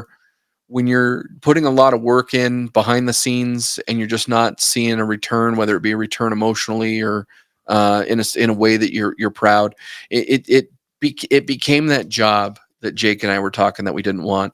And I had a couple interviews that just didn't go the way that I wanted them to go. I think they turned out fine after I edited Right. them, but they just weren't. I felt like I had to make it sound good, and Mm. I I don't want to say anything bad for the guests, because I don't think it's the guest's fault. I think it had more to do with we probably just didn't mesh, and so I had to make it sound better than what I anticipated it would sound, or better than what I thought it would sound. And there just became a lot of work in it. And at the time, I was going through a couple things personally that I wanted to address, and I hadn't really had a break from podcasting at all. And I had a schedule that I was keeping to. I was very regimented, so I was doing 20 episodes a season or so, and taking a little bit of a break. But I was juggling multiple podcasts and the podcast network and all that sort of stuff. And I was like, I think it's time that I just take a break. Yeah. I And can see so that. I took a break, and I haven't podcasted at all in 2025 except for a couple guest spots. Um, and I think that that's probably going to end 2025. Jake and I, we've been talking about doing something different together, not Bleach Bros, but something different. And I don't Mhm. know if that'll come into fruition or not. But right now, man, I'm just loving life, dude. Life is phenomenal, and I'm just enjoying every single day. And to not have to worry about scheduling Yeah. and Posting and have to get creating. and as a one man show, and you understand this on your side, as a one man show, it takes a lot of work, dude. Uh-huh. So Yeah. it's just a lot of work. So I So just got tired of it for a bit. I hear that because at the end of last year, that's what I was feeling was I just don't have the energy, and I don't want to not give my 100%. Like if you were coming Hmm. on as a guest, your time is precious too. So I don't want to like not give you everything I got. Right. Right. So I slowed way down at the end of last year, probably 3, 4 Yeah. months, like way down. And the fire started burning back in there, dude. Yeah. The coals were getting hot in December, and just I came out swinging. And from January till the end of May, my downloads, listens, whatever you want to call them, has increased 340%. That's amazing. Isn't that crazy? That's amazing. Yeah. Yeah. It's a weird world. But The most, podcast world is just different, and I'm really happy for your success. I thank you, man. totally am. I mean, I think about podcasting at least once a day, just about the semantics of it, or about my experience of it, or about ideas. Dude, I'm so full of ideas when it comes into podcasting. It's not even funny. I just don't know that I have the want or the desire to put it into fruition yet. And I don't want to rush it. If I do decide to get back, I want to Right. make sure it's planned out, and I want to make sure it's done well. A lot of what I did wasn't video. I mean, we share video clips, but it wasn't video. Should I come back, it's going to be video. Yeah. Um, Well, I mean, it has to be at it this has to point. be now. Yeah. And so, yeah, Well, just a lot going on with that. dude, I tell you what, over the last 6 weeks, well, first of all, dude, good for you. Speaking of Men's Mental Health Month, but just, yeah, sure, it's awareness, but we all got to be aware of it all the time. Yep. So look at you shutting it down Yep. to take care of you. You know what I mean? Exactly. I think Exactly. that's amazing. So congratulations on that. Thank you. You're just a lot of fun to have on. And I knew tonight was going to be a fucking shit show. So, As it turned out to be. it's It's great. fucking amazing, dude. But with, like you said, and you hear me talk about it too in my intros and all that, is I am a one man shop, Yeah. right? Everything that you see with my logo on it, it's me, 100%. Now, have over the last 4-6 weeks, have I introduced AI? 1,000%, dude. Yeah. Am I It's a leaning? tool, man. Yeah. Am I leaning toward it more and more? Absolutely. But the thing is, give you an idea. I'm on X, so video talking. Mm-hmm. So Libsyn is my platform, right? Okay. And then I'm on Rumble, just started Rumble, and then YouTube, obviously. So I'm sitting here I'm doing the research. Like I'm Googling it, like how to set up. I want to optimize for each platform. I know each platform is going to have their own little, and then I went, get over to chat. Hey, here's my description. Tighten that up and format it for Libsyn. Boop. Yep. And then I said, how did you come to, because I want to learn, right? I just don't want it doing my work. I want to know how you got to that point. And then it shows me like articles from Lipson. This is what we're looking for the algorithm, Yeah. yada, yada, yada. Okay, cool. I get how you're doing it. And all right, give me the same one for itemized or, formatted for YouTube, formatted for Rumble. I just copy and paste, dude. Yep. That alone, the increase in eyes on it is crazy. I was like, it's nuts. yeah. And then the more I use it, obviously, the more it talks shit to me, right? Yeah. Because it learns how you talk and all that, right? Oh yeah. And I jump on here like tonight. I get in the studio and I go, wakey, wakey, motherfucker, time to go to work. And it talks shit right back to me, But what I do with my blogs now, dude, my blogs, I'm having an unbelievably fucking good time with those. Oh yeah. Oh my God, dude. I fucking, y'all listening, just, man, I'd love for you to check them out. So what I do is I set it for 200 words on chat. I put my head down and I just start fucking typing, dude. And then it'll ding at 180 words. So then I look up and I kind of bring it to a conclusion and I hit fucking enter and it cleans it up. So like, it's, if you look at mine, it's full of fucking red lines and everything else because the punctuation is no good. Right. I misspelled. I know how to spell these words, but I'm just typing so fast that, Right. But then like a sentence that I'll put in there, it sounds like a fourth grader said it. So what chat does is it says the same thing, but it says it like you're speaking to your audience. Like like I know how to talk, right? Yeah. So I'm utilizing chat probably like 1% of what it can really do. But what it's done for me in this show is it's just like everything else. The more you work at it, the more you get out of it. Yeah. I love AI. I'm skeptical of it, of course, but I love it for what I use it for. And honestly, in my book, I hit writer's block.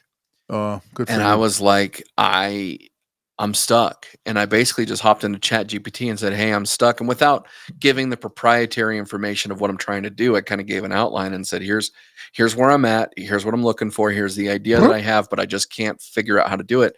And Chat GPT hit back and said, well, would you like me to create an outline for you? And I was like, fuck yeah. So it creates an outline for me. And then it started breaking down like future chapters and like the theme of the chapter and everything. And then it says, well, when you come back, when you're done writing, enter your stuff in here and we'll formulate it and try to figure out chapter titles and try to figure out, your grammatical stuff and whatever. And I am skeptical about that because I would like to sell my book. I don't just want to give it to Chat GPT and say, here you go. But there is, some functionality that it does that. And I think it's pretty badass. You know what I mean? And it totally got me out of writer's block.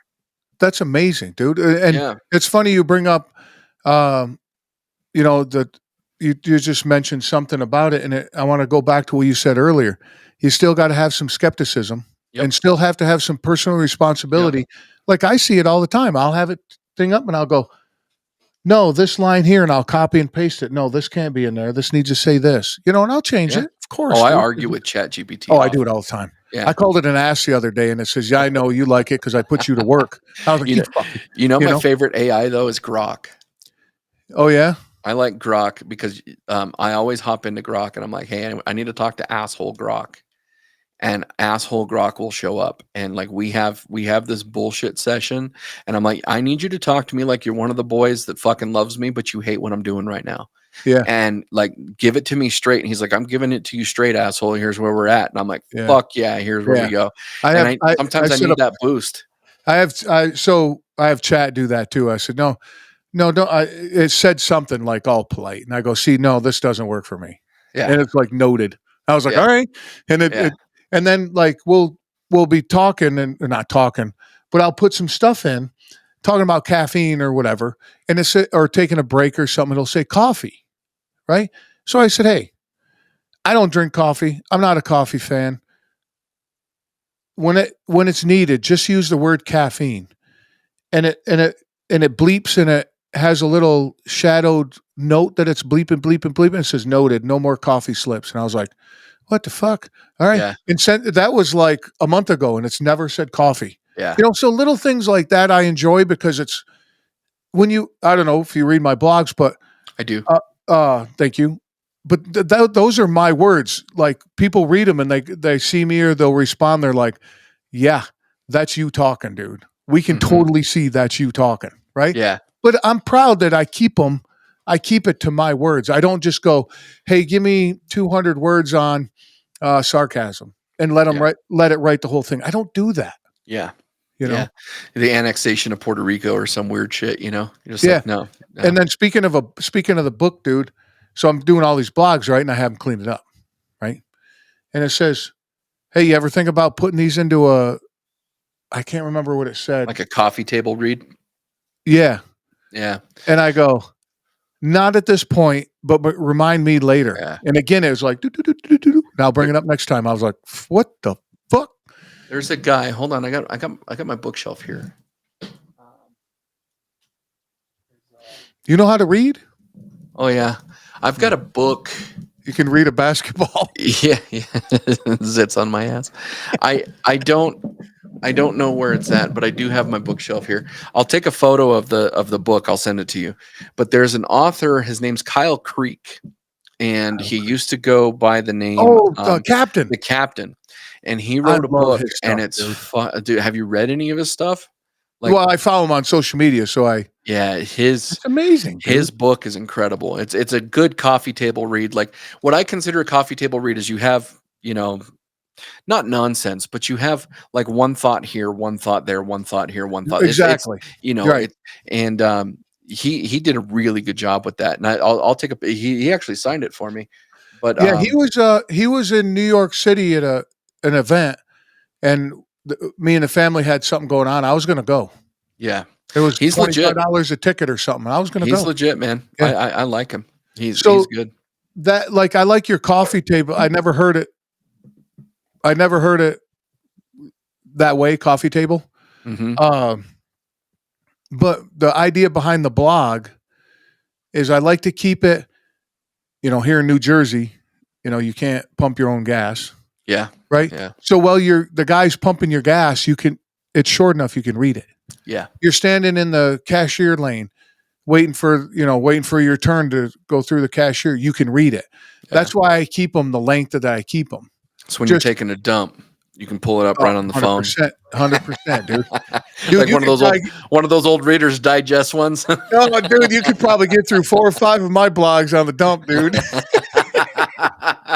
All right, dude. With that being said, let's get the hell out of here. All right, buddy. Dude, damn pleasured, but hold on, will you? Yep. Bye, everybody. Woo, man, I know you had a good time. Brian is the man. I know he would love to speak with you. Get a hold of him. Link is in the show notes, of course. I'm going to get you out of here because I know you got shit to do.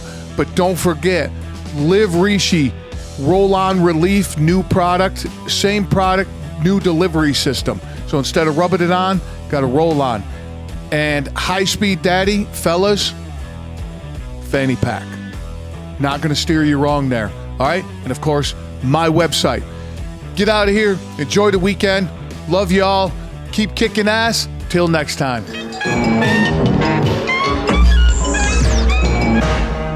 You out there? You listening?